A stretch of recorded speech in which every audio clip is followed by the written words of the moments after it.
Gracias por la Yes. invitación a participar en este evento. Gracias también por la gentil introducción.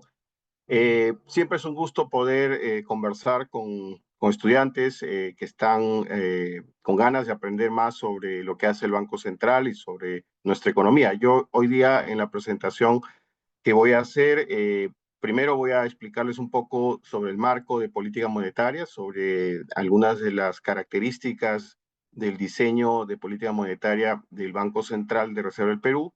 Y luego vamos a hablar un poquito de la coyuntura que ha pasado en el año 2024 y bueno, algo de lo que esperamos para el año 2025. Ustedes saben que la política monetaria es esencial en toda economía porque permite que una economía funcione con estabilidad. Estabilidad definida básicamente con una inflación que es predecible, una inflación que es baja, que permita que los precios relativos funcionen de manera eficiente. Esto es, que permitan asignar los recursos de la economía a los fines más productivos.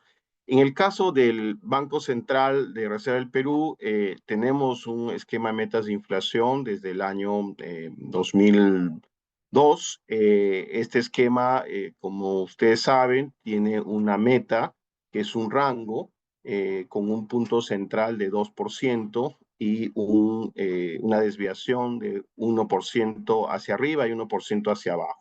Entonces, lo primero que tenemos que entender, ¿por qué el Banco Central ha escogido una meta de 2% y no 3%, como es el caso de Chile, de Colombia, de México, de la mayoría de economías emergentes? Y la razón principal es porque Perú es una economía dolarizada. Esto es todavía una economía en donde se utilizan dos monedas: el sol, que es ahora la moneda que se usa con mayor frecuencia tanto en las transacciones como en la intervención financiera y en la fijación de precios, pero sin embargo está disponible para los agentes la posibilidad de cambiarse de una moneda a otra. Y esto lo que implica es que la política monetaria del Banco Central tiene que tener una meta que sea comparable con la meta del Banco Central que emite esta moneda alternativa, que es la Reserva Federal. Entonces, el 2% lo que permite es que el sol compita de igual manera con el dólar. De hecho, como vamos a revisar en más detalle, ya desde el año pasado la inflación en el Perú es más baja que la inflación en Estados Unidos. Entonces, si juzgamos por este indicador, la moneda peruana tiene características que son bastante favorables respecto a la moneda alternativa que circula en nuestro país. Entonces, 2% de meta inflación es una característica importante para promover la desdolarización de nuestra economía de manera gradual, como ha venido ocurriendo. ¿Por qué una meta? Porque eso permite anclar expectativas de inflación. Como hemos dicho, también facilita la desdolarización, que no es otra cosa que mayor confianza en la moneda que emite el Banco Central, y ayuda también el proceso de comunicación. Es más fácil explicar las acciones de política monetaria cuando uno tiene un objetivo claro, ¿no? Cuando la inflación sube por encima de la meta del Banco Central, del rango meta, el Banco Central tiene que actuar utilizando sus instrumentos para buscar que la inflación regrese al rango meta. Cuando la inflación está por debajo, tiene que hacer lo mismo para que la inflación se mantenga alrededor de este objetivo, que es se ubique en el rango meta de 1 a 3%. La meta operativa de la política monetaria es la tasa de interés interbancaria. ¿Qué cosa es la meta operativa? Es la variable que más directamente el Banco Central puede influenciar a través de sus acciones directas, que son las operaciones de mercado abierto, las operaciones monetarias. Cambiando el nivel de la tasa interbancaria, se busca que cambien las condiciones monetarias, condiciones crediticias, toda la estructura de tasas de interés, el acceso al crédito, la disponibilidad de crédito, y eso afecta el gasto agregado, y a través de este mecanismo se controle la demanda agregada y la inflación. Sin embargo, además de estas características del esquema de metas de inflación que son comunes a la mayoría de bancos centrales que utilizan este esquema de política monetaria, en el Perú el Banco Central utiliza instrumentos adicionales. como la acumulación preventiva de reservas internacionales, los requerimientos de encaje más altos y cíclicos en moneda extranjera y la intervención cambiaria con el objetivo de reducir la volatilidad del tipo de cambio. Estos instrumentos adicionales lo que permiten es un control efectivo de los riesgos de la dolarización y lo que evitan es la posibilidad de crisis gatilladas por salidas repentinas de capital o por movimientos abruptos en el tipo de cambio que en economías dolarizadas pueden tener efectos adicionales a los que tienen economías que no están dolarizadas. Entonces, este es el esquema de política monetaria. El Banco Central guía sus acciones dentro de este marco conceptual. La estabilidad de precios como objetivo y la estabilidad macrofinanciera a través del control de los riesgos asociados a la dolarización. ¿Por qué la estabilidad monetaria es un objetivo del Banco Central? Bueno, primero porque es lo que el Banco Central puede lograr con mayor efectividad. Y segundo, porque es la forma como la política monetaria contribuye a la sociedad, ¿no? Es básicamente manteniendo el valor de la moneda que emite, que se limita en los efectos negativos de la inflación y se mantiene la capacidad y el poder de compra de los ingresos de las familias. Con inflaciones altas y volátiles tenemos muchos efectos no deseados que en nuestra historia nos ha demostrado tienen efectos profundos en la economía, en el bienestar de las familias, en la estructura, en la capacidad productiva de las empresas. Inflaciones altas y volátiles deterioran el sistema de pagos. Las personas tienden a utilizar medios de pago que protejan contra la inflación, que son más costosos que los medios de pago disponibles, reducen la eficiencia en la producción porque con inflaciones altas los precios relativos se distorsionan y cuando los precios relativos se están distorsionados no señalizan bien dónde están los usos más eficientes de los recursos de una sociedad.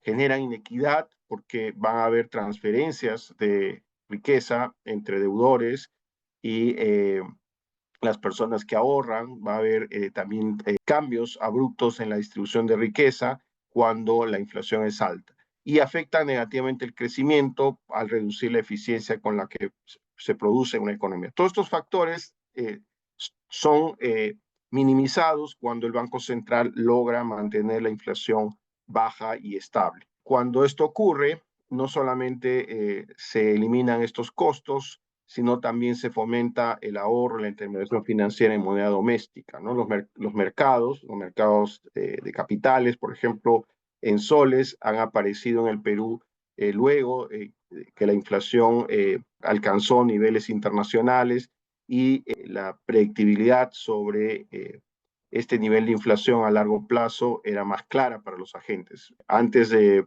esto, a finales de los 90, los mercados de deuda en el Perú eran principalmente mercados en moneda extranjera y a plazos muy cortos. Y también, por supuesto, en la medida que la inflación es baja, como hemos mencionado, la dolarización financiera empieza a reducirse porque los agentes se convencen de manera gradual de las ventajas que tiene operar o utilizar la moneda doméstica para los usos para los cuales se emiten como medio de intercambio, como reserva de valor y como unidad de cuenta. Y en la medida que la política monetaria pueda actuar de manera más eficiente, al ser la dolarización más baja, eso también reduce la vulnerabilidad de la economía a choques externos, permite que la política monetaria se pueda utilizar de manera contracíclica y se pueda evitar en la medida de lo posible crisis.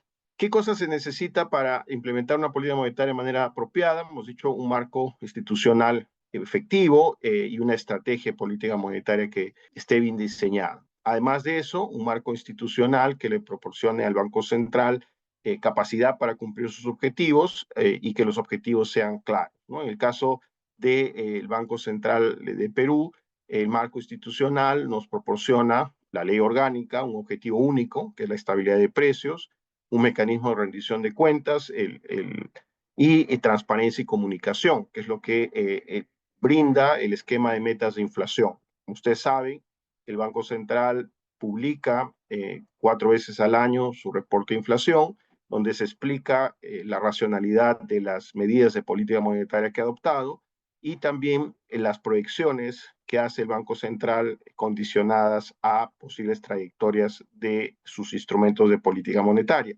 También, luego de cada decisión de tasa de interés, el Banco Central publica un comunicado, una nota informativa, y nuestro economista jefe el siguiente día tiene una conferencia de prensa que le permite ahondar en los elementos que el directorio ha tomado en cuenta a la hora de decidir sobre la tasa de política monetaria. Y por supuesto es bien importante que el Banco Central tenga independencia para no solamente escoger sus instrumentos, sino también adecuarlos a un entorno que es cambiante. En los últimos 25 años, el Banco Central ha creado instrumentos nuevos para política monetaria y también los ha adaptado a circunstancias distintas, ¿no?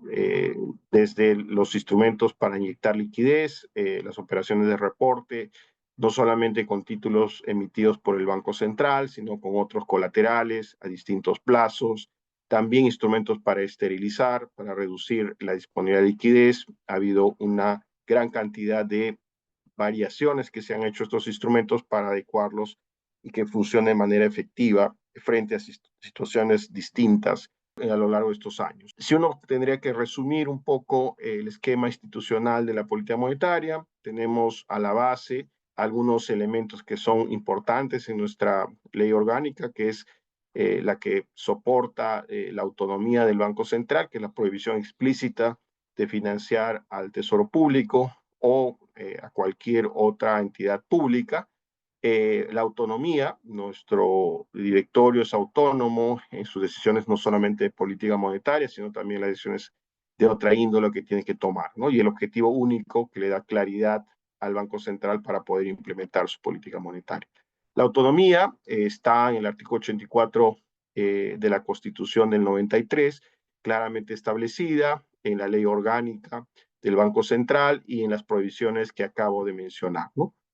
Entonces, este es el marco que utiliza el Banco Central para implementar su política monetaria. Ahora voy a tratar de explicarles un poco la lógica de cómo el Banco Central reacciona frente a distintos choques que afectan la economía, ¿no? Como ustedes saben, una política monetaria apropiada no necesariamente reacciona de la misma manera a distintos choques. La va a depender mucho si es un choque de demanda el que afecta a nuestra economía, es un choque internacional que funciona más como un choque de costos, como por ejemplo un aumento de los precios internacionales del petróleo, o es un choque asociado a la productividad, al crecimiento de nuestro PIB potencial doméstico. Los elementos más importantes que toma en cuenta el directorio para reaccionar son la inflación y sus determinantes, ¿no? En términos muy simples, la tasa de política monetaria podría entenderse que reacciona a los movimientos esperados de la inflación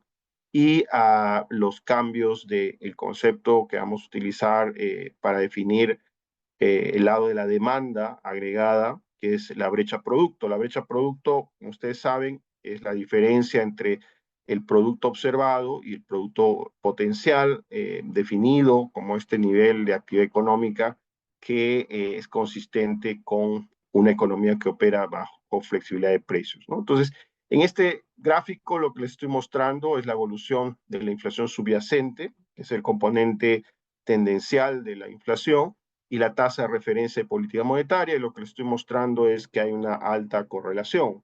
En la medida que la inflación subyacente es un predictor de la inflación futura, la tasa de política monetaria reacciona a esta variable. La reacción tiene que ser fuerte, entendida como una reacción que permita que la tasa de interés real de política monetaria cambie. Si hay un aumento de inflación y de expectativas de inflación, el aumento en respuesta a este choque de la tasa de política monetaria tiene que ser tal que la tasa real de interés suba, ¿no? Por ejemplo, en este periodo, la tasa de interés de política monetaria sube porque hay un aumento en la inflación generada por factores de oferta, pero que han tenido efecto persistente en expectativas de inflación. Y luego, en la crisis financiera del 2008-2009, el Banco Central reacciona reduciendo su tasa de política monetaria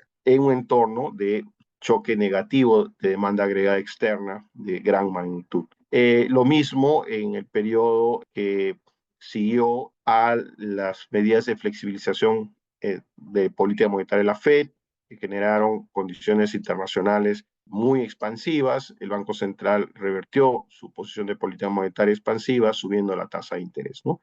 Entonces, lo que busca hacer la política monetaria es adecuar la disponibilidad de crédito, adecuar el costo del crédito a las condiciones macroeconómicas, de tal manera que el ritmo de crecimiento de la demanda agregada sea consistente con el ritmo de crecimiento de la capacidad productiva. Si la economía está creciendo muy rápido por el lado de demanda agregada, más rápido que el crecimiento de la capacidad productiva, vamos a observar inflación. En este caso sería una inflación por lado de demanda. El Banco Central típicamente va a reaccionar subiendo su tasa de interés.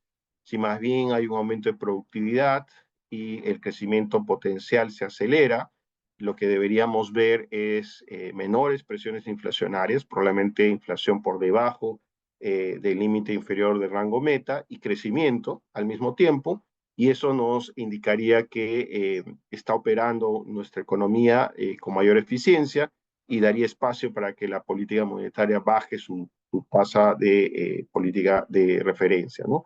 Con las expectativas de inflación también hay una correlación positiva y con la brecha producto lo mismo, ¿no? Estos son los elementos que usualmente el Banco Central considera a la hora de definir su tasa de política monetaria. Por supuesto, detrás del movimiento de la inflación, de la brecha producto, de la expectativa de inflación, existe muchos factores macroeconómicos que están funcionando al mismo tiempo, ¿no? Existe un entorno internacional que puede ser muy complejo, que puede tener varios determinantes importantes para la inflación, como por ejemplo los términos de intercambio que afectan directamente la posición de balanza comercial, pero también afectan el tipo de cambio, las tasas de interés internacionales que afectan los flujos de capitales y el crecimiento global que también afecta la demanda externa por nuestras exportaciones, ¿no? Factores locales como la política fiscal, si es muy expansiva, también puede generar presiones inflacionarias de demanda, la política, las condiciones crediticias, que no solamente se afectan por la política monetaria, sino también por otros factores, como por ejemplo las condiciones financieras en dólares, en la medida que todavía somos una economía dolarizada, tiene efectos en las condiciones crediticias domésticas. Entonces, para poder saber hacia dónde se orienta nuestra economía, usualmente en el Banco Central, tenemos un equipo dedicado no solamente a analizar el estado actual de la economía, con muchos indicadores, con la mayor cantidad de información que podamos recolectar, sino también a sistematizar esta información para tener escenarios de hacia dónde está evolucionando la economía, hacer pronósticos de cómo se va a comportar la inflación, cómo se va a comportar la venta de producto, cómo se van a comportar los determinantes de estas variables. Y en base a eso, determinar cuáles son los escenarios de política que se le puede plantear al directorio del Banco Central. Una de las preguntas bien frecuentes que tenemos es si el Banco Central sigue la política monetaria de la Fed. Ahí tengo un error, dice tasa de la Fed, de la Reserva Federal de Estados Unidos. Y la respuesta es no, y eso se puede visibilizar claramente en este gráfico, donde uno ve que hay varios episodios donde la tasa de interés de política monetaria de la Fed va en el sentido contrario al de la tasa de referencia del Banco Central. Hay otros, por supuesto, en donde van en la misma dirección. ¿Qué cosa sí correlaciona muy bien? Son las condiciones financieras y las condiciones de la economía mundial que pueden estar influenciadas de manera importante por lo que hace la Fed. Ustedes saben que la Reserva Federal es uno de los bancos centrales más importantes del mundo, tiene mucha influencia en lo que pasa en los mercados financieros globales, en los precios de las materias primas y en el crecimiento de la economía global. Entonces, en la medida que exista esa influencia y eso termine afectando a nuestra economía, los determinantes de la inflación en el Perú, puede haber una correlación entre ambas variables, ¿no? Por ejemplo, durante el COVID, todos los bancos centrales redujeron su tasa de política monetaria a los niveles mínimos, dado que el choque que enfrentábamos era un choque similar, un choque global, y la respuesta de los bancos centrales tenía que ser una política monetaria expansiva. Los ciclos económicos entre Perú y Estados Unidos no necesariamente están correlacionados. Nuestra economía es una economía muy abierta, que tiene vínculos comerciales con todas las regiones del mundo. Estados Unidos es un socio comercial importante, representa un poco más del 14% de nuestras exportaciones, pero hay otras regiones del mundo que son igualmente importantes. Europa, China, se ha convertido en socio comercial más importante del Perú, y América Latina. Entonces, en la medida que somos una economía integrada al mundo, una economía muy abierta, con niveles de aranceles bajos, cercanos a 1%, lo que realmente nos afecta son los factores que impactan en la economía global, en el comercio global, en el precio de las materias primas y en las condiciones financieras globales. Un aspecto que quiero además mencionar es el rol de las políticas macroprudenciales del Banco Central, particularmente el uso del encaje, el uso de la intervención cambiaria. ¿Por qué eso es importante? Porque en la medida que la economía peruana es una economía que tiene todavía ciertos niveles de dolarización, felizmente, gracias a la estabilidad de precios, hemos logrado reducir de manera importante la dolarización. También el Banco Central ha tomado acciones poco más directas a través de los encajes para acelerar la reducción de la dolarización financiera. Ahora en Perú la dolarización está más focalizada en empresas grandes, en créditos a empresas grandes, en créditos a empresas que están en el sector transable, y la dolarización asociada a créditos de familias y pequeñas empresas prácticamente ha alcanzado los niveles mínimos, ¿no? En el caso del crédito a las empresas pequeñas, las MIPES, está por debajo del 6%. En el caso de las familias, también tiene unos niveles de dolarización bastante bajos. Sin embargo, cuando tenemos choques importantes y tenemos flujos de capitales significativos, hay varios efectos que hacen que si no se toman las medidas preventivas, podamos activar algunos mecanismos de transmisión adicionales que pueden afectar la estabilidad financiera. Ustedes saben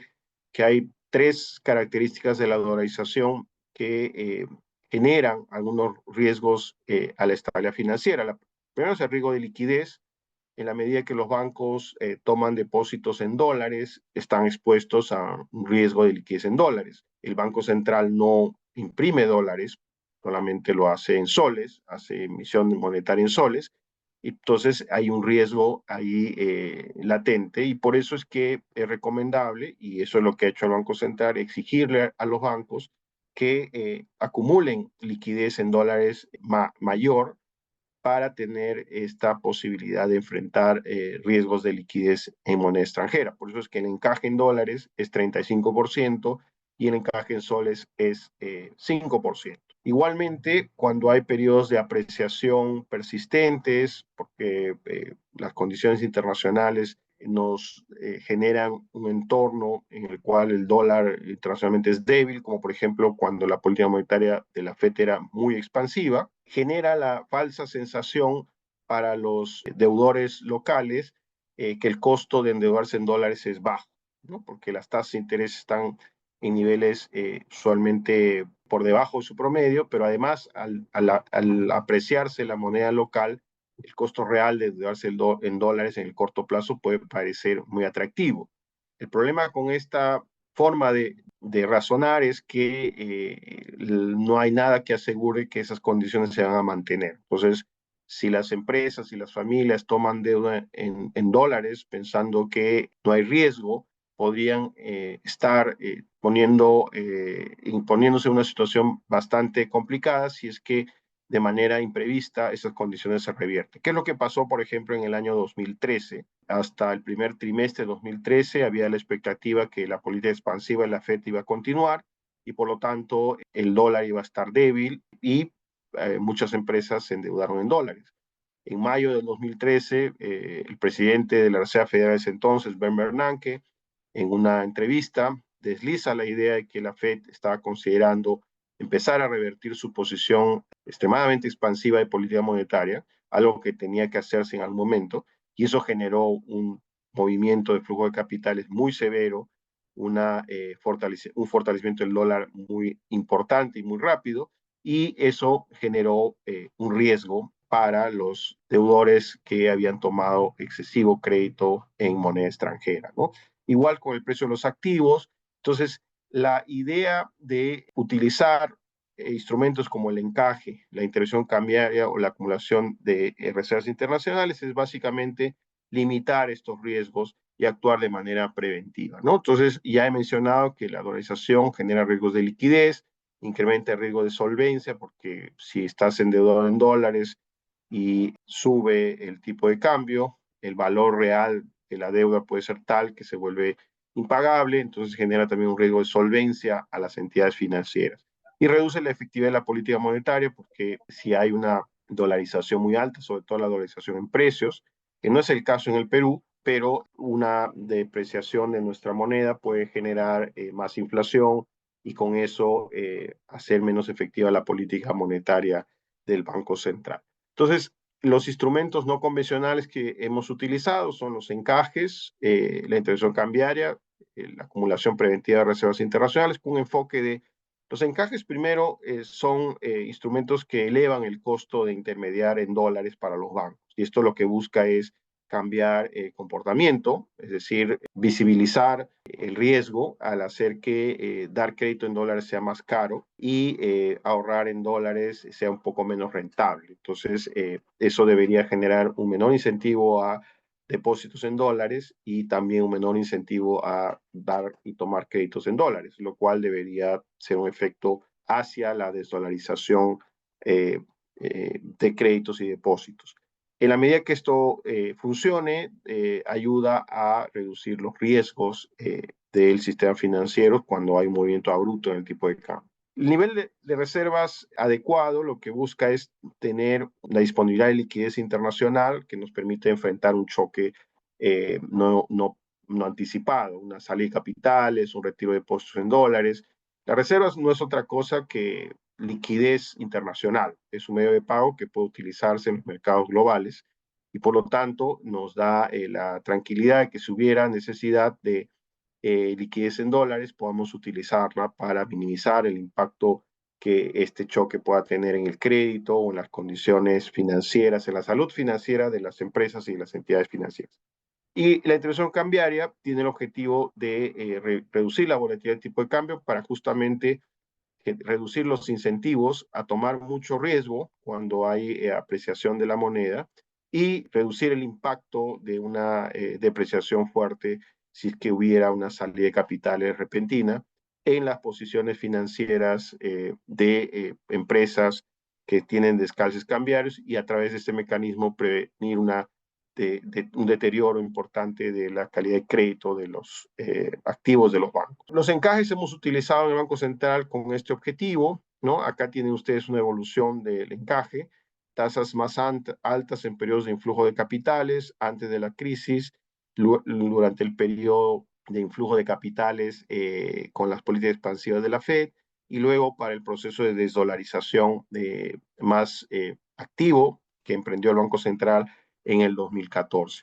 También los encajes los hemos utilizado como incentivo para que los bancos alarguen la duración de sus pasivos con el exterior. Hay encajes a pasivos de corto plazo, estos son pasivos menores a 2 años, con la idea de que los bancos tengan el incentivo a tomar estos adeudados no a plazos muy cortos, porque los expone a un riesgo de liquidez, en la medida que si toman un adeudado a 3 meses y prestan a 6, si no tienen la liquidez suficiente o no tienen la capacidad de renovar ese adeudado y no tienen la liquidez suficiente para poder devolver el adeudado en caso no se pueda renovar, eso puede generar una contracción del crédito muy fuerte, ¿no? Con estos encajes lo que se busca es alargar la maduración de los adeudados de tal manera que no haya este descalce de plazo. Estas medidas han sido exitosas, ya he mencionado varias veces, para reducir la dolarización financiera y eso hace que nuestro sistema financiero sea mucho más resiliente a salidas de capitales, a cambios abruptos en la moneda. Y también nos ha permitido el uso de estas medidas hacer una política monetaria que reduzca la amplitud del ciclo crediticio y con eso también se ayuda en el proceso de reducir la volatilidad del ciclo económico. Las reservas internacionales son un elemento importante porque es la liquidez internacional que permite que el Banco Central pueda mitigar choques de liquidez en moneda extranjera, aun cuando el Banco Central no emita moneda extranjera, ¿no? La razón principal de nuestras reservas es tener esta capacidad adicional de reacción frente a estos choques. Y la intervención cambiaria, que ha hecho que nuestro tipo de cambio sea relativamente estable en comparación a los tipos de cambio de la región. La estabilidad del tipo de cambio no necesariamente refleja solamente la intervención. De hecho, la intervención cambiaria ayuda, pero lo más importante para la estabilidad del sol es los buenos fundamentos que están detrás, ¿no? Para comenzar, una inflación promedio en Perú, que es la más baja de la región, en un periodo más prolongado, más largo de estabilidad de precios en comparación a los países de la región.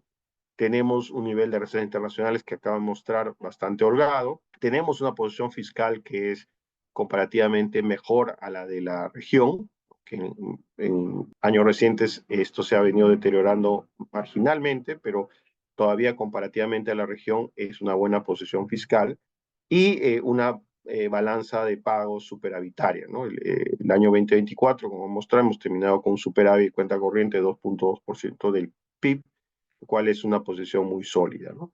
Entonces, habiendo les contado un poquito lo que hace el Banco Central, cómo usa sus instrumentos, quería pasar a mostrarles un poco la coyuntura macro. El año 2025 ha comenzado con un aumento bien importante de la incertidumbre sobre las políticas. A diferencia del año 2024, donde esta incertidumbre era sobre la política monetaria de la Fed, recuerden ustedes cuando iniciamos el año 2024, había la expectativa de que la FED iba a reducir hasta en 8 oportunidades su tasa de política monetaria, porque se anticipaba una desaceleración rápida de la economía americana y una reducción también rápida de la inflación. No ocurrió la desaceleración de la economía americana, de hecho la economía americana norteamericana ha venido creciendo a una tasa mayor a la esperada. La inflación se ha reducido, pero todavía se encuentra a un nivel alto para los estándares y objetivos de la Fed, ¿no? La inflación de Estados Unidos está ligeramente por encima del 3% y la Fed tiene una meta de 2%. Este año, más bien, con la elección de Donald Trump en Estados Unidos como presidente, lo que ha pasado es un aumento muy importante sobre la incertidumbre en la política fiscal y la política comercial. ¿Por qué la política fiscal? Porque se ha anunciado que va a haber una extensión de la reducción de impuesto a la renta vigente en Estados Unidos, que eso puede tener un impacto sobre los niveles de deuda que también han venido creciendo. Por la parte comercial, seguramente ustedes han leído, han visto en la televisión, ha habido muchos anuncios, muchos de ellos todavía no se han implementado, de hecho muy pocos se han implementado, de aranceles, tanto a socios comerciales muy cercanos a Estados Unidos, como es el caso de Canadá y México, como a China, incluso a Europa. Entonces, todo esto lo que ha generado es un entorno de alta incertidumbre que probablemente vaya a llevar a que la política monetaria en Estados Unidos sea bastante cauta, ¿no? Todavía la inflación es alta.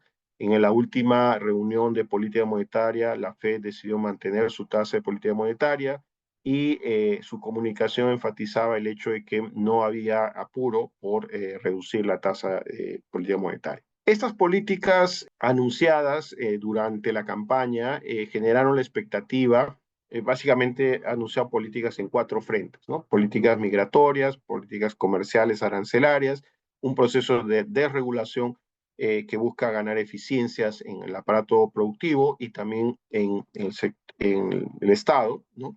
Y una reducción de impuestos. Tomadas en conjunto, todas estas políticas llevaban a la conclusión a muchos economistas de una inflación más alta en Estados Unidos, pero también un crecimiento más alto, ¿no? La política desregulatoria, la reducción de impuestos genera incentivos para que las empresas inviertan. Entonces esperaba un crecimiento más alto en Estados Unidos, aunque quizás con mayor déficit fiscal y mayor inflación, o una inflación mucho más persistente de la que se esperaba antes de la elección. Y esto genera un entorno en el cual la Fed probablemente iba a bajar la tasa de política monetaria de una manera muy gradual.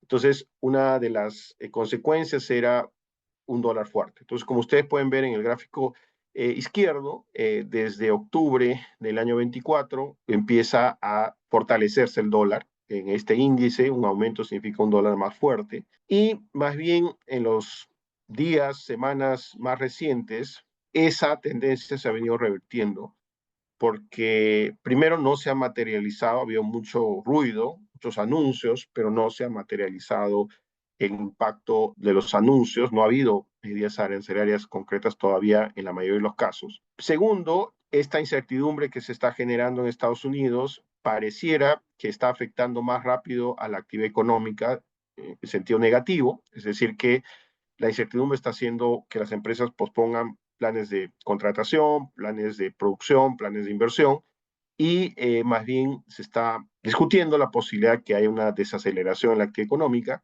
que juntamente con algo más de inflación llevarían en lugar de un dólar fuerte a un dólar un poco más débil. Entonces, lo que hemos visto en la última semana ha sido un dólar un poquito más débil, particularmente con otras monedas fuertes como el euro y bolsas que habían subido mucho durante la campaña electoral en Estados Unidos, también han venido corrigiendo de manera rápida, en particular las bolsas en Estados Unidos. La tasa de interés de largo plazo subió con la expectativa de que iba a haber déficits fiscales más altos.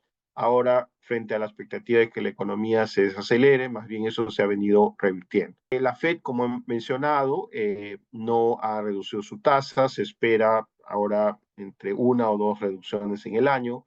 Hoy día, el presidente de la Reserva Federal, Powell, ha vuelto a enfatizar que ve la economía americana en buena forma y sin ningún apuro por parte de la Fed de reducir sus tasas en un entorno en donde todavía hay mucha incertidumbre y la Fed esperaría tener más claridad sobre el impacto de las políticas que se han anunciado para poder reaccionar en base a el efecto que estas políticas tengan sobre la inflación y por lo tanto en el objetivo que tiene la Fed de que la inflación llegue a 2%. Para el Perú no ha sido un mal año el 2024 por varias razones.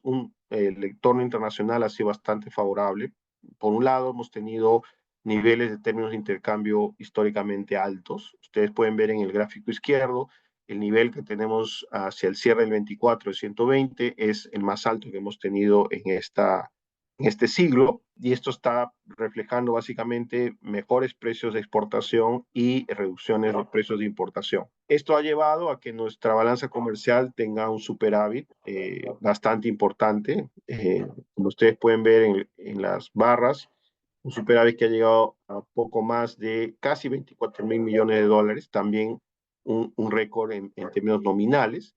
Y esto lo que básicamente genera son condiciones muy favorables para la inversión en el sector minero, por un lado, pero también genera ingresos a la economía que pueden ayudar a activar el gasto privado, gasto en inversión y gasto en consumo, ¿no? Las exportaciones han seguido creciendo. De hecho, si uno lo ve en perspectiva, casi se ha duplicado el valor de las exportaciones totales como porcentaje del PBI. Fíjense en el gráfico superior izquierdo. En el año 2000 estas eran alrededor de 13%, 2024 26%. Las exportaciones no tradicionales pasaron de algo cercano a 4% a 7% de PIB, y las exportaciones agropecuarias han tenido un crecimiento incluso mayor. ¿Qué significa esto? Básicamente una mayor integración en la economía global, pero también una mayor diversificación, porque este crecimiento refleja no solamente que Perú ha ganado en términos de mayor diversidad de productos. Ahora exportamos productos que no exportábamos hace 20 años, como por ejemplo arándanos. Somos el productor número uno en el mundo de arándanos. Estados Unidos siendo el mercado principal de exportación para este producto, pero también, como he mencionado ya antes, ha crecido nuestras exportaciones hacia el Asia, hacia China en particular, hacia Europa y hacia la región. Entonces, esto también genera un entorno de demanda agregada de fuente externa bastante positivo, ¿no? Y esto ha ayudado a una recuperación de nuestro PBI. El año 23 fue un año bastante complejo, un año difícil, tuvimos una recesión. Al final el PBI se contrajo 0.4%, varios factores detrás de esta contracción, factores de oferta asociados al clima, el fenómeno del Niño, lluvias al inicio del año, pero también protestas desde fines del 22, el primer trimestre del 23, que generaron disrupción en sobre todo el sector comercio, el sector construcción en algunas regiones del país. El factor climático afectó severamente la pesca de agro, que tuvieron caídas históricamente altas. Esos factores se han revertido, pero principalmente se han revertido en el primer y segundo trimestre, sobre todo en el segundo trimestre del año pasado, con una recuperación del sector pesca. También este año que ha pasado, el 24, hemos tenido un año muy bueno para la agricultura y esto ha favorecido la recuperación del empleo y la recuperación de ingresos, con lo que hemos visto es un aumento importante del empleo formal, de la masa salarial y del consumo. La inversión privada también se ha recuperado, no la inversión en construcción, pero la inversión privada en resto de factores, principalmente la no minera. Con eso, la economía el año pasado creció 3,3%, pero ya hacia el cuarto trimestre estamos en un nivel de 4,2%, que es el nivel con el cual estamos empezando a crecer, en términos de crecimiento el año 2025. Varios indicadores recientes de actividad nos indicarían que este buen ritmo de crecimiento de la actividad económica va a continuar en el primer trimestre, probablemente todo el primer semestre.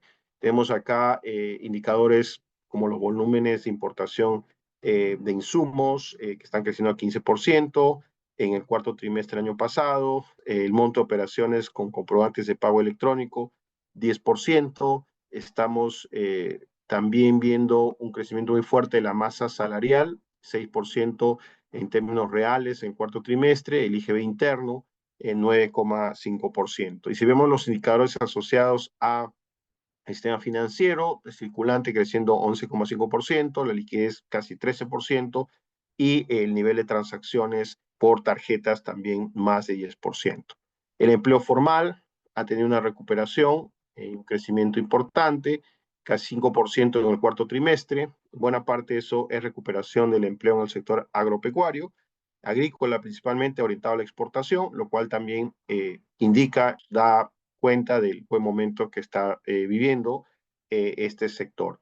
La inversión privada, como he mencionado, se recupera, crece 2,6% en el 24, pero el cuarto trimestre acelerándose de un 3,9% en el tercer trimestre a un 5,8% en este trimestre. Y si uno ve la tabla, es básicamente inversión privada no residencial la que tiene el mayor dinamismo en este periodo. En este entorno, el Banco Central lo que ha venido haciendo es bajar su tasa de política monetaria hasta 4,75. La última decisión, el Banco Central mantuvo la tasa de interés de política monetaria en febrero en este nivel, en 4,75, que es una tasa en términos reales que está muy cerca del nivel neutral que estimamos es el correcto para la economía peruana. Vamos a ver que esta reducción de la tasa de política monetaria toma en cuenta el hecho de que Perú ha sido una de las economías que más rápido ha logrado que la inflación alcance el nivel meta. Desde mayo del 24 estamos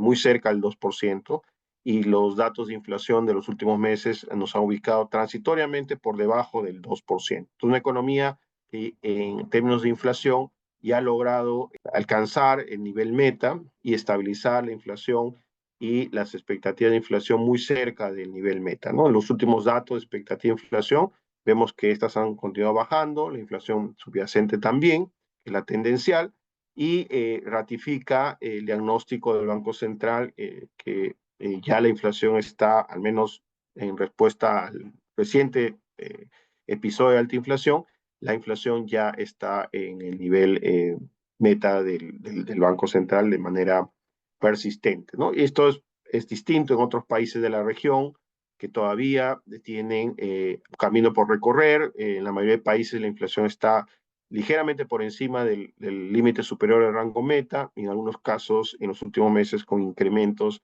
en la tasa de inflación. Si uno compara nuestra tasa de política monetaria con la de otros países de la región, hay varias cosas que enfatizar, ¿no? La primera es que tenemos la tasa más baja, significa que la inflación también es más baja, significa además que tenemos como Banco Central la credibilidad para mantener la inflación baja con este nivel de tasa de política monetaria. A diferencia de la mayoría de países, el Banco Central no tuvo que subir la tasa a niveles tan altos, ¿no? No llegamos a superar el 10%. Como he mencionado, la tasa máxima de política monetaria se ubicó en 7,75%. Entonces, esto lo que básicamente refleja es la credibilidad en la política monetaria para poder controlar la inflación aún con una tasa de interés más baja que los países de la región. La inflación, esto es hasta enero, pero ya salió el dato de febrero.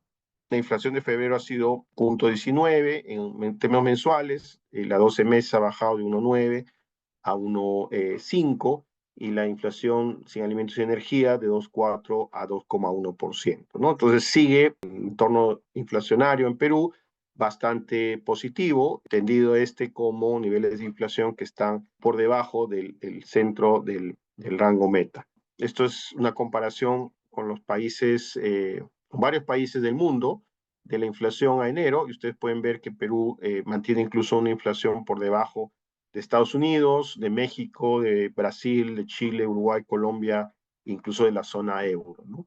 Y en el periodo reciente de alta inflación, no solamente hemos tenido una inflación que alcanzó un nivel menor en el momento más alto de inflación, o sea, la inflación de Perú llegó a 8,8, que es menos del nivel máximo que se observó en la eurozona de 10,6%, menos que el nivel máximo que se observó en Reino Unido de 11,2% y menor que lo que se observó en Estados Unidos de 9,1%. O sea, no solo la inflación aumentó menos en Perú, sino que ha regresado más rápido al rango meta y al nivel del centro del rango meta. La cantidad de inflación continúa bajando. En febrero estas están más cerca de 2,3 que 2,4.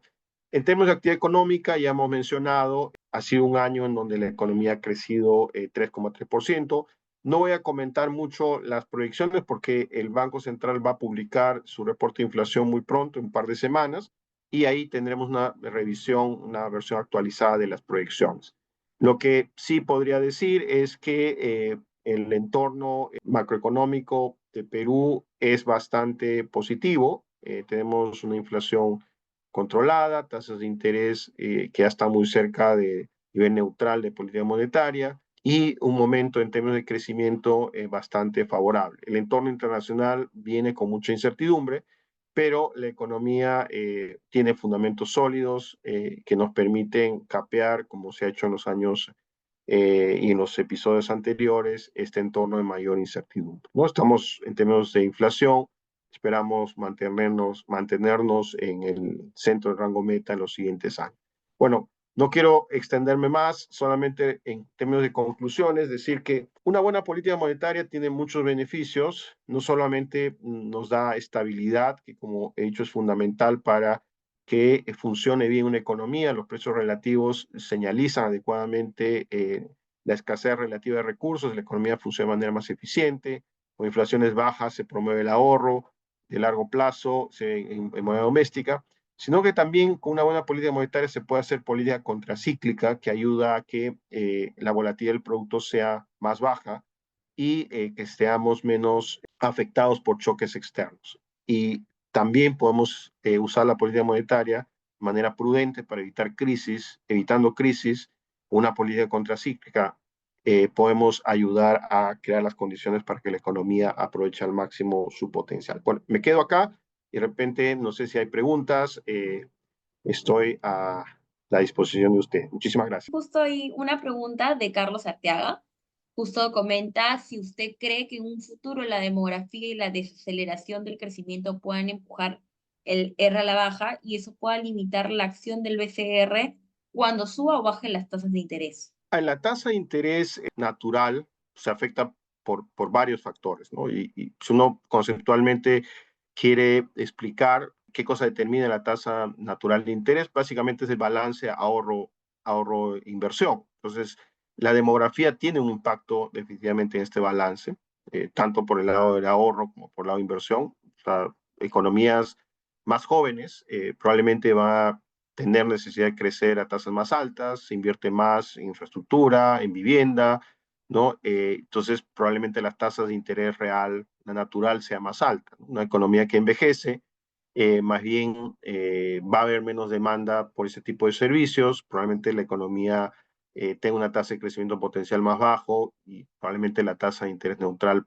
puede ser algo menor. Sí, eso puede afectar la política monetaria, sí, en la medida que el Banco Central tenga esa información, tenga al menos alguna idea de por dónde va la tasa natural, va a acomodar sus decisiones a estos niveles distintos de la tasa natural. En el pasado ya hemos visto algo de esto. Recuerdo mucho que para la primera década de este siglo estimábamos la tasa nominal neutral en 5,5%, ¿no? Que eso es básicamente 3% real.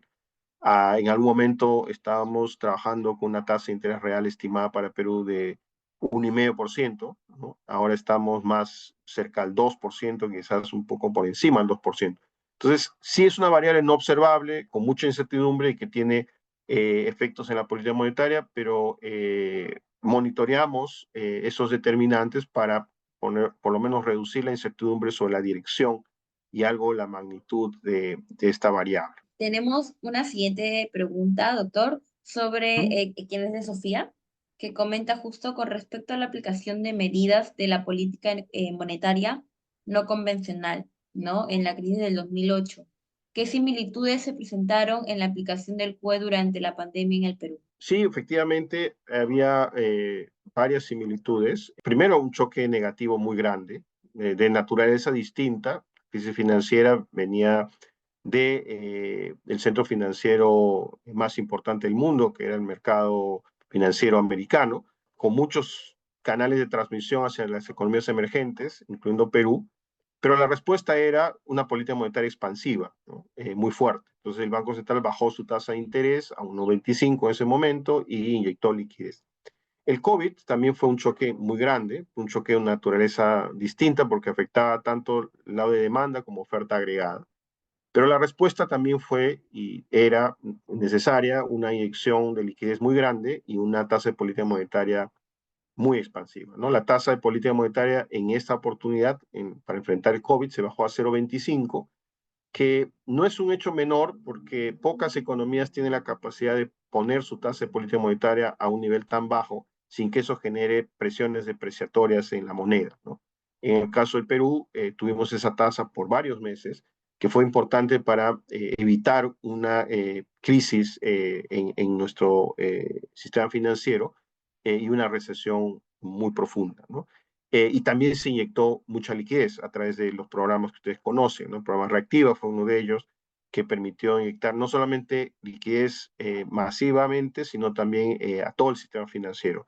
Expos ha sido una medida efectiva y la política monetaria funcionó de manera contracíclica en estos dos episodios y eso permitió que la economía se recupere en ambos de manera relativamente rápida. Tenemos una siguiente pregunta de Carlos.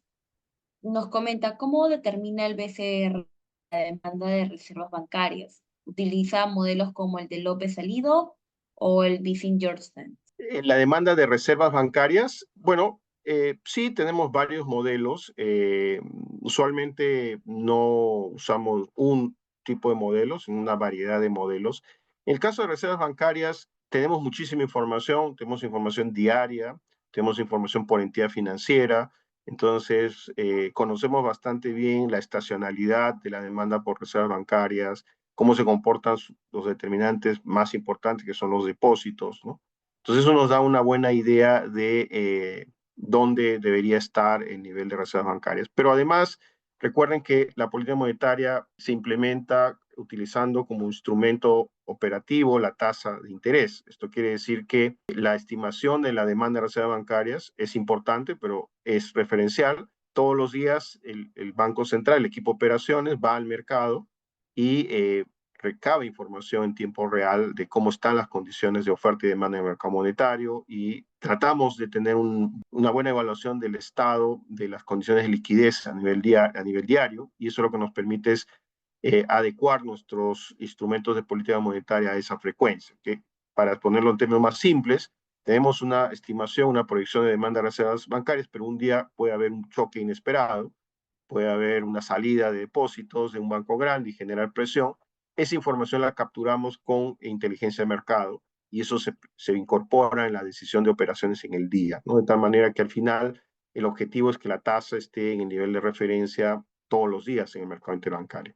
La mayoría de las veces ocurre eso. Los desvíos que hemos tenido han sido pequeños y muy transitorios. ¿Qué consejo le daría a ellos, a estos jóvenes economistas que buscan entender mejor lo que es la política monetaria y cuál es el impacto que tiene en nuestro país? Bueno, que sigan investigando, que mantengan la curiosidad todos los días, que se hagan preguntas siempre, ¿no? Que traten de entender por qué y cómo funcionan muchas de las cosas que escuchan, ¿no? La curiosidad creo que es el punto de partida, pero si se queda en curiosidad, creo que no se avanza mucho. Luego tiene que uno investigar, tiene que profundizar y tiene que entender. Para eso hay que prepararse, hay que leer mucho y por supuesto usar datos, usar información para poder contrastar un poco las ideas que tengamos, ¿no?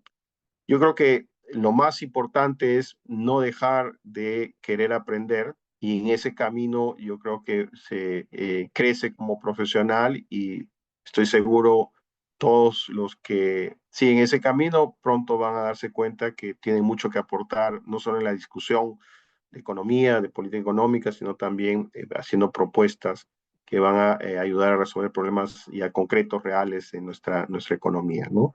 Son jóvenes, así que siempre tengan metas altas para poder crecer profesionalmente. El Perú es una economía que ha superado muchos problemas.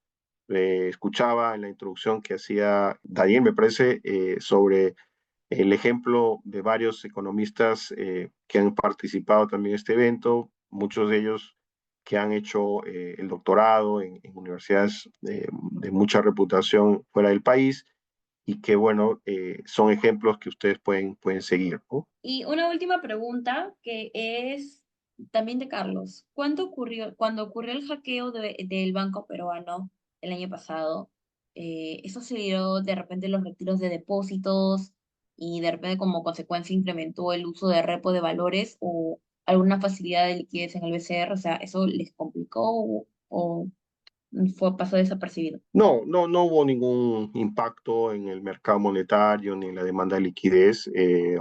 Entendemos que es un evento que está bajo investigación, pero lo que sabemos es que fueron dos eventos distintos, ¿no?